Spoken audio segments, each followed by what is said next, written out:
Welcome to Sled Storm. I'm your host, Kurt Baldwin. And I'm the sidekick, AJ Rollins, bro. Inviting you to join us for this extra special live EA Sports Big Network broadcast. Get up, so I gotta rock the place. Get up, so I gotta rock the place. Get up, so I gotta rock the place. Get up, so I gotta rock the place. Come on! If you haven't been following the development of Sled Storm for the PlayStation 2, it's gone through quite a few twists and turns since it was originally shown. When it was originally shown, Electronic Arts thought that the levels and just the overall look of the game really didn't live up to other games that have fallen under their EA Sports Big label. So they basically told the development team to go back and redo the levels and make sure that the graphics were up to par with everything else. The extra effort has paid off because the tracks in the game look really nice, but Sled Storm still suffers from a few problems, one of which is some rubber band AI. There are a few modes to choose from in Sled Storm. You can do a time attack or you can do a single race on any of the tracks that you've unlocked, but the real focus of the game is the championship mode.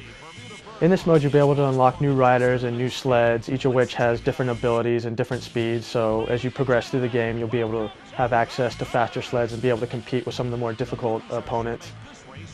You'll find that the controls in the game are really easy to get into. You press the X button to accelerate, the circle button to brake.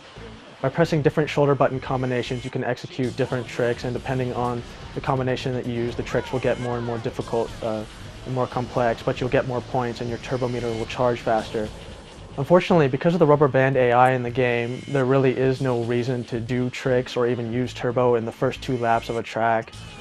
The AI in the game has been designed so that you can basically set the controller down for 10 seconds, walk away from the game, come back, and still catch up to the guy in first place. Conversely, if you're in first place for most of the race, your opponents will always be behind you. If you make a single mistake, they'll pass you in a second. So really using tricks to fill up the turbo meter and using the turbo meter itself only really comes into a play during the last track and during the last few seconds right before the finish line, where you'll need that extra boost just to get away for a few seconds from the rest of the pack. As mentioned earlier, the graphics in the game are really well done, the tracks in the game are enormous and there's plenty of details, and the design actually gets progressively more insane as you progress through the game. For example, the first track is pretty subdued. I mean, it looks like a basic mountain course, but as you get to the later tracks in the game, you'll encounter things like circuses and haunted houses and giant lobsters and crazy things like that. In each of these tracks there's also plenty of shortcuts and alternate routes that you can take, some of which won't actually help you, some will actually hurt you in the long run.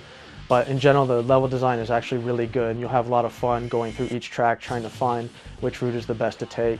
The sound in the game is also very similar to that in SSX. The commentary is provided by Mean Gene Okerlund of the WWF, along with Matthew Lillard from Scream, who's incredibly annoying, but they don't actually speak all that much during the game, so you'll never really notice it, or it won't ever really bother you. The music in the game is all pretty much techno and it fits the theme of the game well, but there's nothing that really stands out. The rubber band AI in the game is pretty annoying in the initial stages of the game, but as you get access to faster sleds it becomes less apparent.